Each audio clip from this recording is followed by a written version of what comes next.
بسم الله الرحمن الرحيم. aad baan idiin soo dhaweynayaa ardayda sharafta leh iyo dhammaan page-kayga iyo youtube-kayga cidda ku xidhan. maanta waxaan isla eegaynaa course-kii server windows server baan bilaabaynaa qaabka loogu sameeyo installation windows server-ka. marka koobaad waynu haysanaa software-kan VMware Workstation kaas aad u fiican inaad lagu isticmaalo virtualization-ka. virtualization qaar software badan waa la isticmaalaa sida Hyper-V, VirtualBox waxyaalo badan waa la isticmaalaa. marka koobaad isaga la soo degaysaa iyo ahiisada xagee isaga kala soo degaysaa halkan baad tegaysaa internetka inoo fur halkan baad tegaysaa website-kii get into PC baad tegaysaa halkaasaad ku qoraysaa VMware Workstation 2020 baan ula soo degay markaas in ardaygeed u baahan inuu la soo dego waayo qof maanta internet haysta uma baahna inuu raadiyo ayso halkaasuu kala soo degayaa.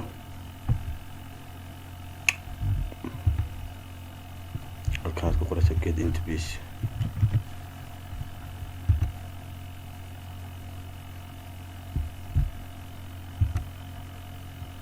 halkaas ku qoraysaa VMware Workstation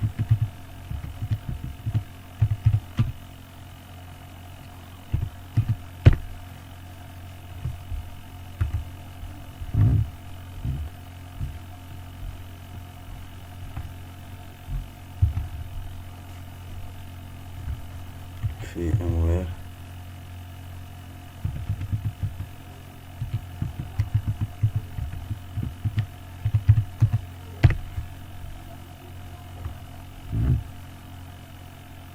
okay هذا كله شو دقيقة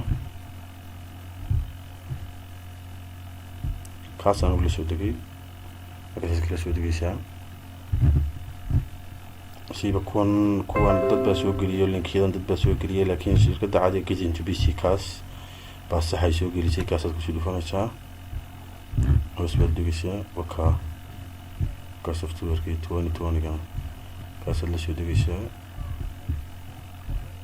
ka videogiisa sida lagu shubay la daawanaysaa kaasaad kusoo dhufanaysaa marka doonaysa la soo degtaan haddaba aysadiina halkay kala soo degaynaa aysadiina waxaad kala soo degaysaa halkan inagee shirkadda Microsoft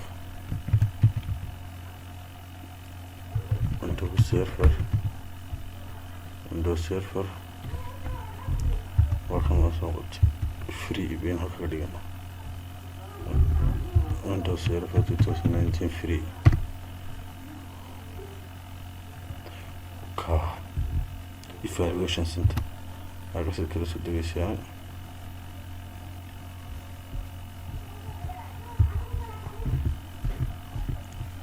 markaas si raacaysaa kadib aynu soo noqono cashirkeenii sidii installation lagu sameeyo Windows Server VMware marka haysano VMware soo keenaynaa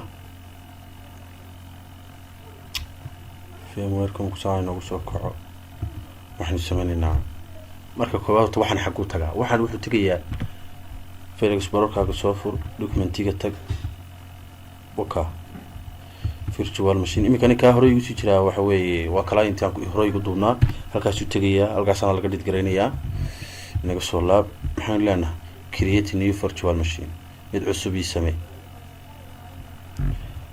TV halkaas waxa weeye isaga ku hagaya laakiin custom wasi inaga ay wadayna loogu shub halka waxaad ka dooranaysaa hardware compatible-ka waa hadba VMware ka isticmaalka kii u dambeeyay bad ka dooranaysaa imika aanu isticmaalay ugu dambeeyay waa 15.x kaas aan ku dooranayaa okay baan leeyahay wuxuu leeyahay sidee ugu shubaynaa anigu wuxuu imika wuxuu soo qabsaday Windows tan hore ugu shubay ma aha baan leeyahay browser-ka tag halkii ay sida ku taalay server-ka hay soo qaado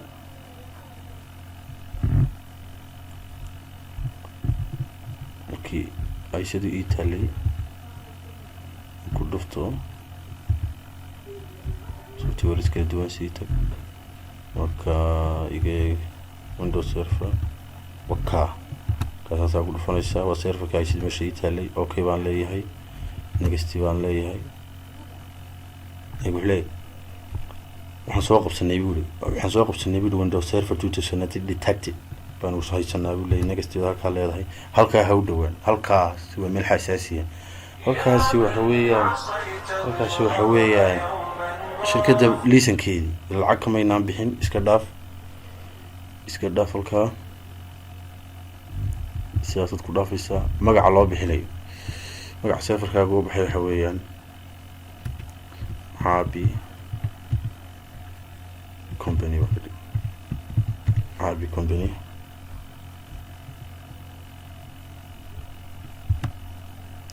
halkaa saawida halkaas jeedaasaad ku dhaafaysaa. halkaa processorka intaad u goynayso isagana intaa udaa. xadiga GB ramka intuu kaa cunayo 2 GB. haddaad ardayta wax ku baran 3 GB waa iska caadi, waa macquul. 3 GB waan deenayaa.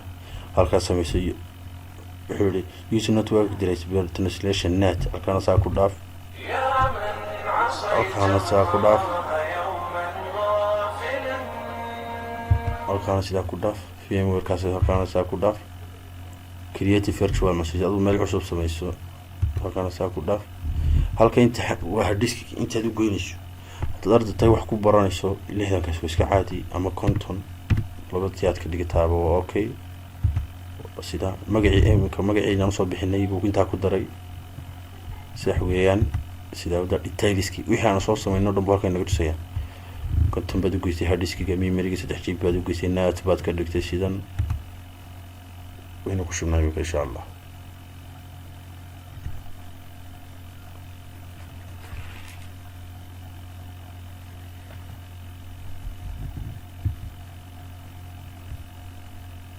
kuma dhacayo inaynu 2 ciladood ka saarno, inama ogolaanayo inaynu gudaha u galno. iska soo xidh power off dheh. keenay caabi company naga edit baynu leenahay. edit virtual machine setting baynu teginaa. floppy disk ay naga saar. advance nagi option nagi advance tag. halkaa BIOS ka soo dhig. ina waabin maayo imika toos beamka u geliya.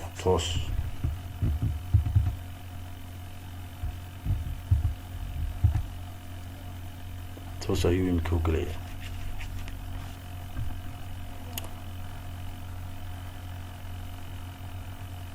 insha Allah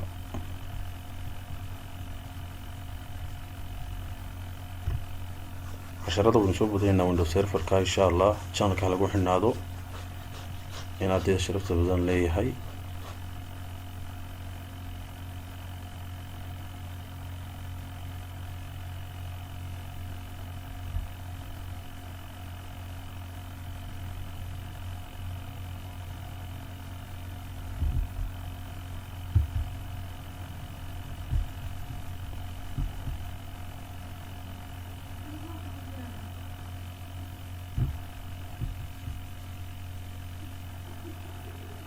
intaasaynu download kan wadayn suganaa. loading fileska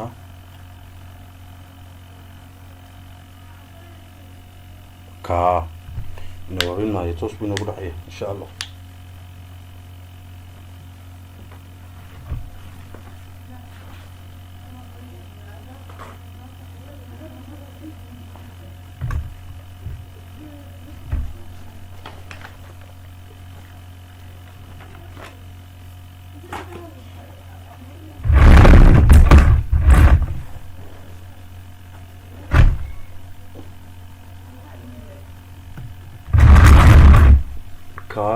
ardayga installation ka bartay systemkan uu raaci karaya caadi. install now balan imika ku dhow.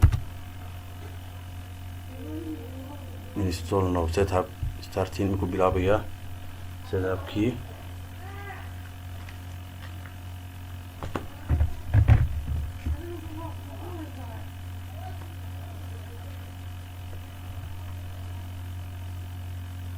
halkaa waxaan ku dooranaynaa taa ugu hooseysa Windows Server 2019 Data Center Evaluation Desktop Experience. taasaynu ku dooraynaa. next baynu leenahay.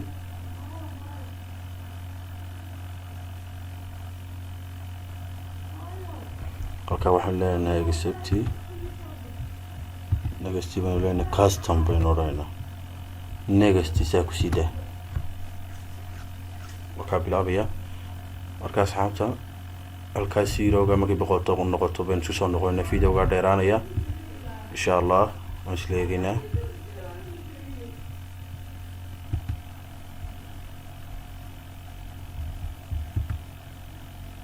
asxaabta markuu installationkii dhamaysto sidaasuu inoogu soo baxayaa. waxaynu odhanayaa iminka daaqaddu inoo keenayaa uuna leeyahay administratorkii u samee iyo password adag. marka halka aada baynu iskaga hubaanaa, waayo waa administratorka la gelinaya marka jooyinka clientyada lagu xidhayo, waa passwordka la gelinayay iyo magaca la gelinayo. marka passwordkaas iminka inoo horkeenaya. passwordka markaynu gelino toos buu inoogu soo ayuu inoo gelinayaa serverkeenii. waynu la eegaynaa. intan baaba laga yaabaa inay waqti yar qaadato.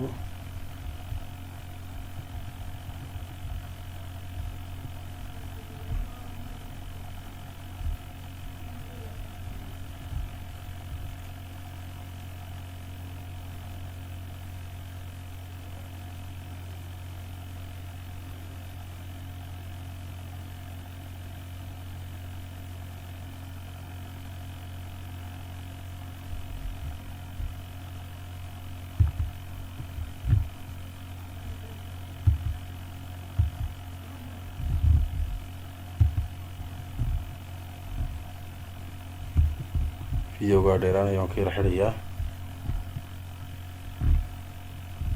inka uu dhow yahay.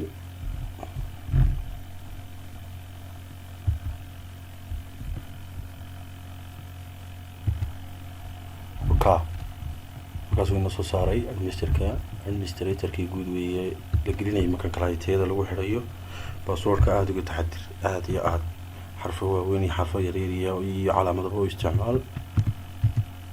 passwordkii waan gelinayaa iminka.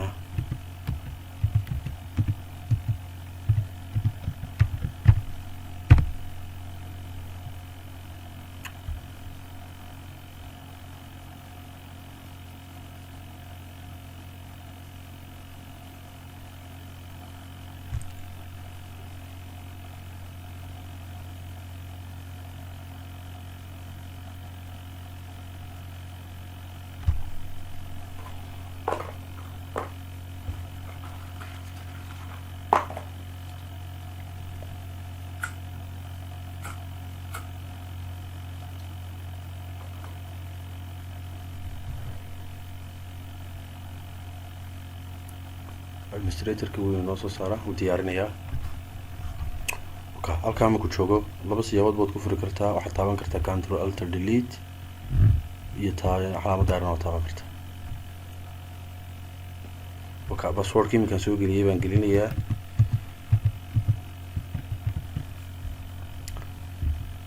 sorry muxuu moo qoray inkuu qoray. ninka waa la diyaarinayaa. please wait for user profile service waa la diyaarinayaa.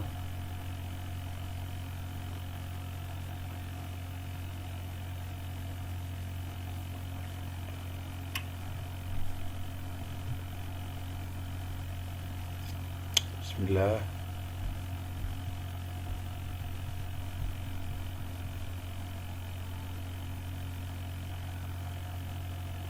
configuration baa ku socda buu yidhi.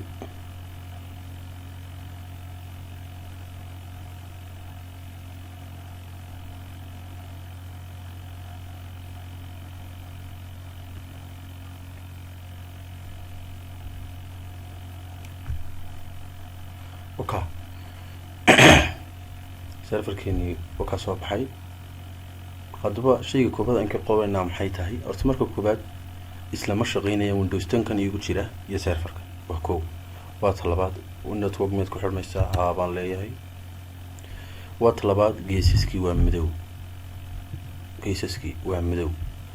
sidee baynu ugu balaadhin karnaa? waxaynu ku shubaynaa tools yar baynu ku shubaynaa oo u ogolaanaya inuu caadi wada qabsado muraayadda. waa kow. waa talabaad islama shaqeynaya windows 10kayga markaan leeyahay serverku. iminka oo kale haddaan halkaa tago oo wax kaaba copy kasoo qaado, aan copy kasoo qaado, kaasaan tegayba copy baan idhi. xalays baa jira.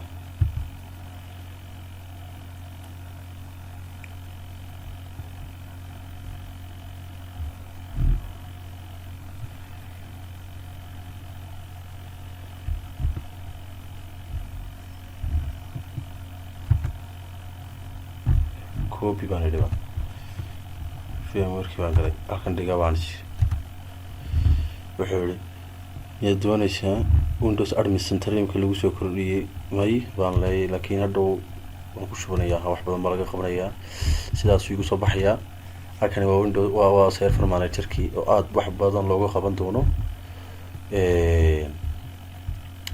iska soo laabayaa kan iga soo laaban leeyahay isla shaqeynaya markaan leeyahay baastigii halkan aan dhigayay way iga xidhantay sifaasaan leeyahay isla shaqeyn maayo hadda markaan ku shubayno tools-kana kan tagaynaa firmware baan tagaynaa install firmware tools baan leeyahay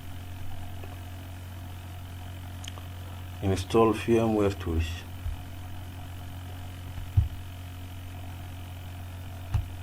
soo soco file explorer-kayna gee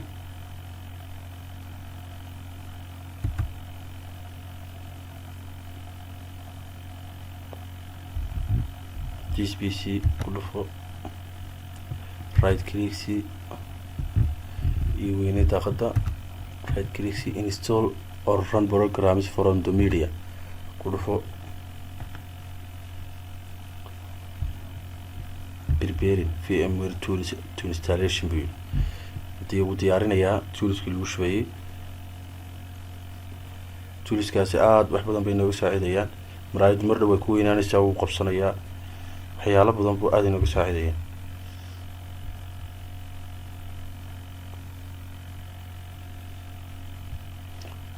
halka inoo soo qabtay ku dhufo preparing to install imika ku shubaynaa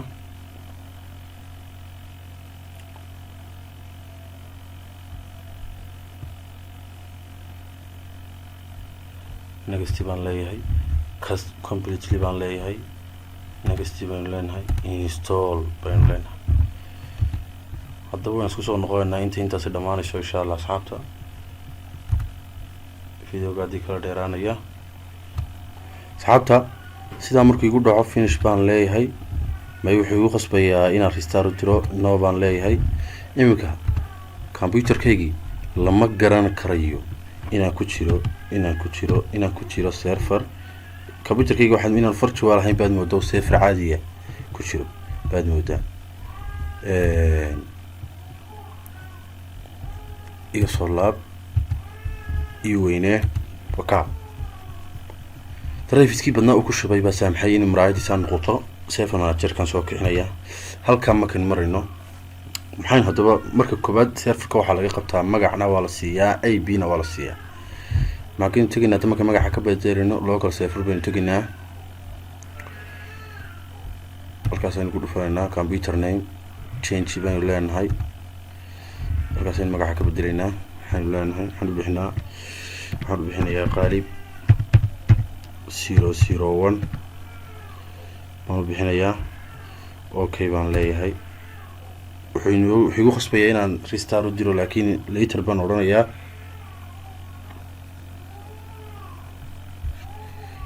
you must restart your computer to update changes okay baan yar oranayaa close baan restart later baan leeyahay xabaar kadib baan u dirayaa hadaba waxaa jira IP-ga baan siinaynaa halkan way ka tagi karnaa rantana waan ku qori karaynaa NCBA halkan waan ku qori karaynaa ncba.cpl command-kaas installation buu keenayaa right click baan leeyahay properties baan leeyahay IP version 4 properties si static uma haysto imika use following baan leenahay IP address horta halka markaan marayo waxaan soo ogaanayaa waxa jira work virtualization kan sameeyna DHCP uu wato oo si static uu siiyo firmware waxaan soo ogaanayaa CMD baan ku qorayaa waxaan ku qorayaa IP config okay kaswina si 192.168 192.168 ينسي 192.168 بقول يصدر default gateway-ga noo la isticmaalayaa isaga inasiiyay marka marka waxaan ku qoraynaa 192.168 16 boqol iyo soddon taabaan leh preferred DNS-kaas waa hadhow client-yadu halkay kusoo xidhmayaano waxaa la gelinayaa IP-ga serverka 192.168 16 boqol iyo soddon. sorry halkaasaan waan ku daray okay baan leh close baan leh. haddaba aneego IP-geenu qaatay IP config baan leeyahay 192.168 okay oo qaatay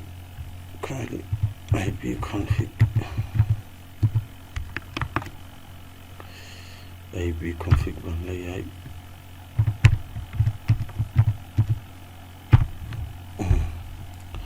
oo qaatay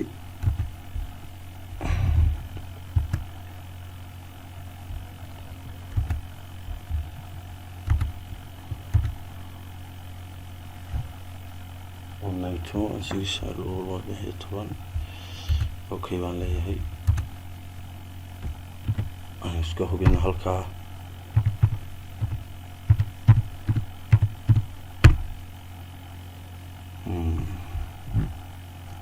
sax weeye. halkaana inheritance-kaana waa iska xidhaysa labadaba of badanaysaa okay baan leeyahay. restart baan markaa u direynaa restart serverka lama dimiyo oo waxaan saamaxaya inaynu saada labada habeenimo dirnay 3 habeenimo 12 iyo 10 markaa serverka sifa baa loo damiyaa sifa aynu ka dooranaa hardware installation baa lagu sameynayaa baan leenahay continue restart ka hadhamaysto. marka magacii waynu ka bedelaa IP-gina waynu qaataa halkii labadii qodob aynu kasoo qabanay ee ugu horeeyay waynu sameeyaa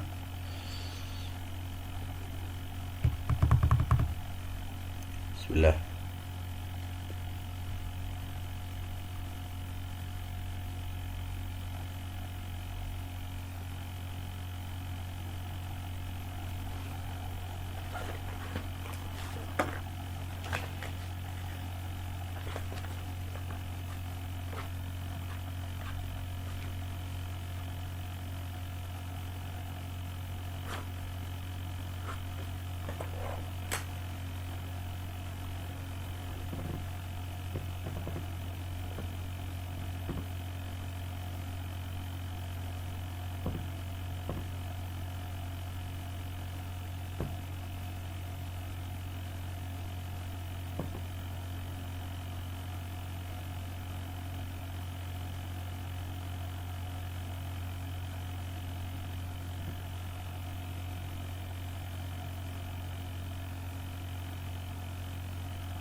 صح aynu gudaha u galaa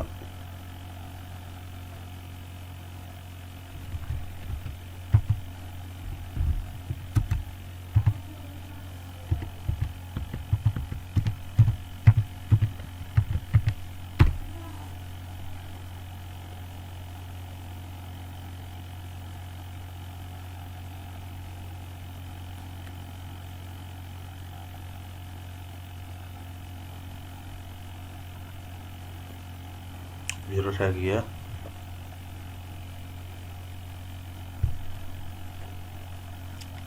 ka soo kacay server managerkii baan suganaa isaguna uu soo kacaa marmar arkana waad ka tegi karaysaa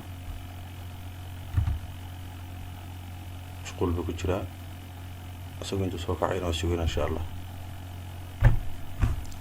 wakan waan suganaa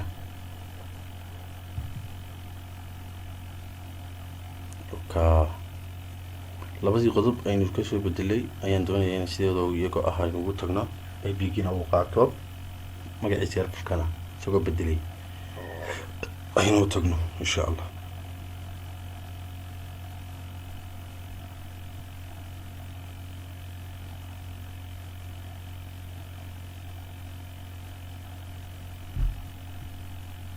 dashboardkii weeyaan. dashboardkaas intaa uu cheeki kan wada waa la iska sugaa, waayo howlo badan buu dabarayaa. weli wuu wadaa, markuu markaa dhameeyo ayuu insha allah eeginaa.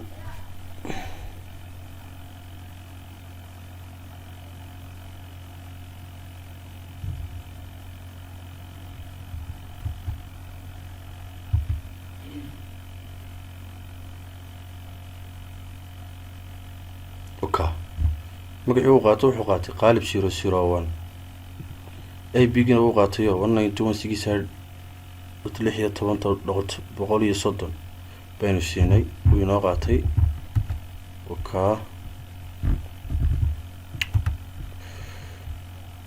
iminka waynu dhowdhownahay. bismillah. halka haddaba markaynu marayno serverkeena sidaa yahay, shayga koobaad aynu ku daraynaa waxa weeyaan active directory domain center. active directory domain center waxa weeye waa shayada waxaan inoo haynaya shayada networka kusoo xilmaya ama domainkiina ku xilmaya weeyaan. maxaynu kale ku darsanaa DNS. DNS waa maxay? waa domain name system. domain kasta aragtay IP address baa ku lifaaqay. marka iminka waxaan ku shubaynaa active directory domain center. hadhow waxaan kasii dhigaynaa DC haddaad maqasho waa domain control. laba siyaabood baynu ugu shubi karnaa. manage baynu tegi karaynaa, rules and featuresna waynu leenahay. halkana waynu kaga shubi karaynaa, next baynu leenahay. rules ku shub anaga ku shubayna halkaas. haddana IP-gaaga static hayn kuma soo saarayo. next baan leeyahay. active directory domain service baan ku dhufanayaa. feature badan buu wataa. active directory middleware, active directory-ga ku shub. waxaan kala dooranayaa DNS kana waan ku shubanayaa. next baan leeyahay.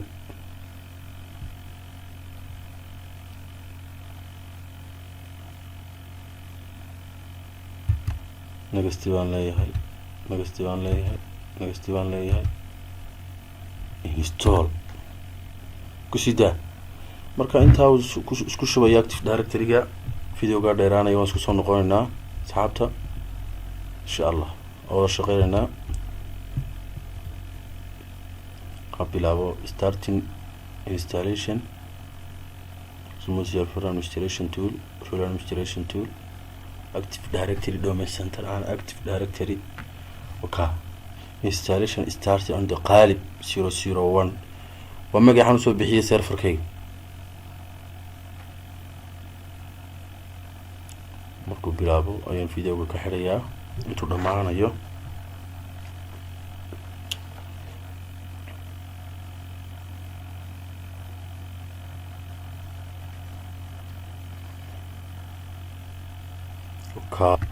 asxaabta active directory domain centerkii wuu ku inagu shubay. active directory waxa weeyaan database centralized. waa soo database-kii baynu ku shubnay. iska soo xidh. halkan ka eegaynaa tools wakaalka inagu shubay active directory domain center, active directory users and computers. haddaba si markuu sidan yahay active directory aan ku shubnay maxaanu dalaacnaa DC. kelmadda DC baad aad u maqlaysaa waa domain control. waa domain control. marka hore muxuu yahay bay isweydiin. marka hore wuxuu yahay workgroup. workgroup waa maxay?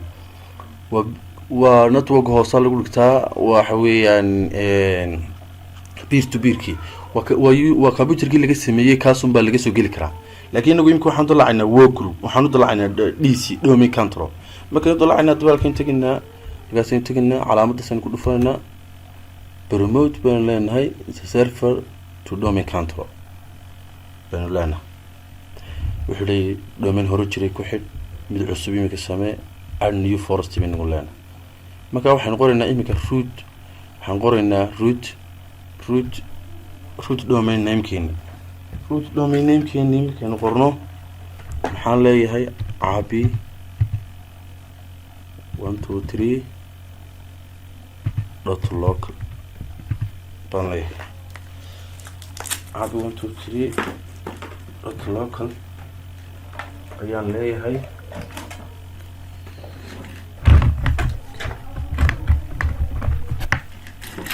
caabi 1 2 3 sorry dabkaan gashado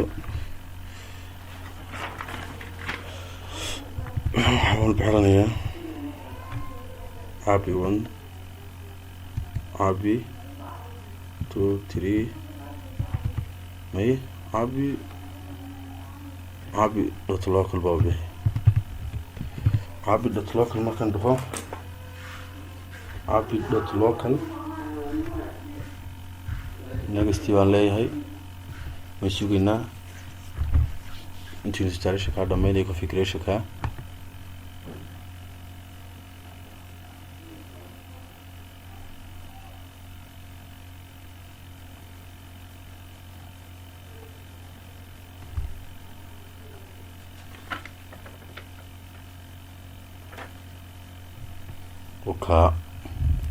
قلت نص ساري domain name system coordinateski iyo global catalog GC gaas aad buu muhiim u yahay halka waxaan gelinaynaa markii noo dhameeyo passwordkeeni serverka ee gelinaysa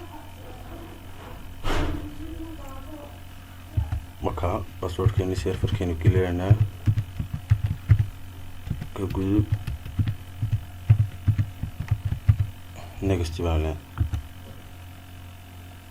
delegation ma imika uma baahni markaan sameeynaa halka waxay noo soo dhigayaa caabi netbioskeeni caabi.local buu noo soo dhigayaa netbioski wuxuu raaciya caabi qurka uu ka reebay .localki iyo netbioski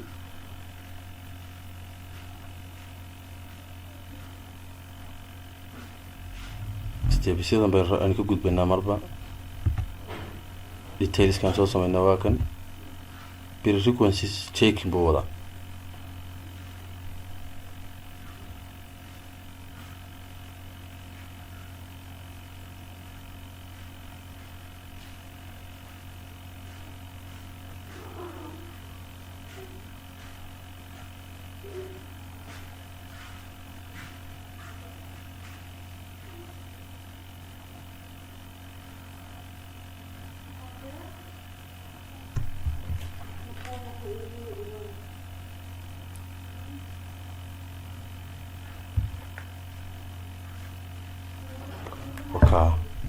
احنا فلان يا جماعه تاس all prerequisites checking pass is successful click install توس بيني كوش بيننا easy جانا كوش بيننا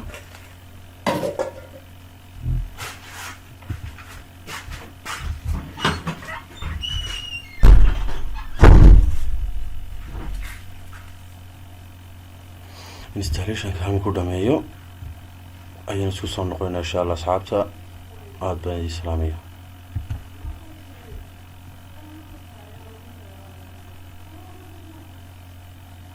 installation kimiyaan bilaabin ayaan ku bilaabay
asxaabta isla markuu risaarkii usoo dhamaysto tanaan ku dhufanayaa waka iminka computerkeenu waa DC waa domain control waana GC waa global catalog waxaan gelinayaa passwordkii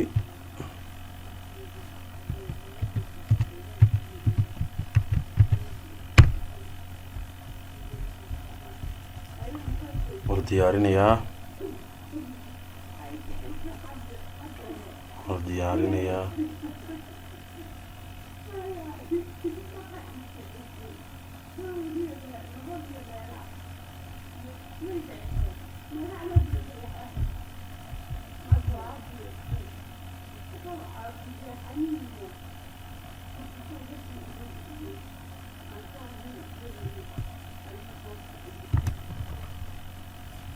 iminka server managerkii baynu sugaynaa iminka halkii waa groupka ahayd way noqotaa domain control iyo magacaan domainka usoo bixinay baynu ka eegaynaa saddex siyaabood baan lagu ogaadaa in domainka ku shaqeynayo saddex siyaaboodna waan isla eegaynaa insha Allah iminka wixii dambe inoo hadhay waa domain joinkii iyo in client-yadii ku soo xidhno insha Allah waan isla eegaynaa dashboardkii baa soo kacay intaas ha dhamaystay freshka dhamaysto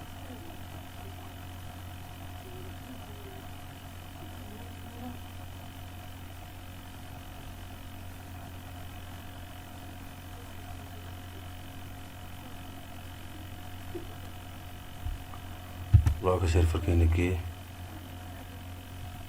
halka waan kusoo baxay magacii domainka waka aabi.log haddaba saddex sifayn ku ogaanaa waxay tahay cmd dayna gee waxaad tidhaahdaa bingi qaalib 001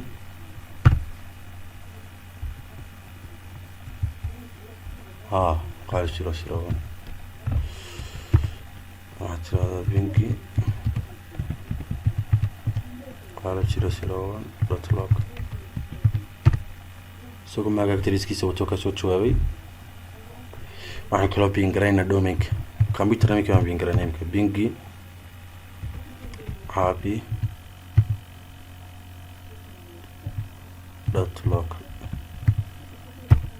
waka isagoo magactariskiisina wato ka soo jawaabay way selayaan waa sax halka kale ka ogaan karna waxaan tegaynaa tools active directory users and computers baan tegaynaa